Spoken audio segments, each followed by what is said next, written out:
ఇప్పుడంటే పెద్దవాళ్ళు అయిపోయాం, అలాగే షాపింగ్ యాప్స్ బోల్డ్ వచ్చేసాయి. కానీ చిన్నప్పుడు అయితే తిరుపతి వెళ్ళామంటే షాపింగ్ మ్యాండేటరీ. మాకే కాకుండా మా ఫ్యామిలీ వాళ్ళందరికి కూడా కొనుక్కొని వెళ్ళే వాళ్ళం అనమాట.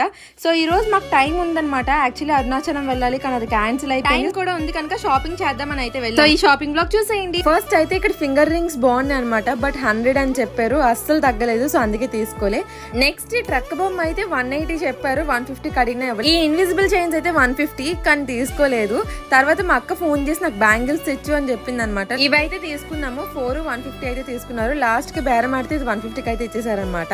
ఆ తర్వాత ఈ అక్క చూడండి ఏదో కొనేత ఉన్నట్టు బుట్ట పట్టుకోవచ్చు. ఈ షాప్ లో అయితే బ్యాంగిల్స్ చూసాము. నేను ఇప్పుడు వేసుకుంటుంది అయితే నేను వేసుకున్న డ్రెస్ కి కరెక్ట్ గా మ్యాచ్ అయింది, బట్ నా సైజ్ లేదనమాట. బియ్యం మీద నేమ్స్ రాస్తారు చూడండి. చిన్నప్పుడు అందరూ ఒక్కసారైనా కొనుక్కొని ఉండంటారు. ఇప్పుడు ఇది అడిగింది అనమాట, అందుకని పేరు రాయించాం భవ్యశ్రీ అని చెప్పేసి. 50 రూపీస్. నెక్స్ట్ 2 బొంగరాలు కొనేసి ఇంటికైతే వెళ్ళిపోయాం అనమాట. And that's it guys, by.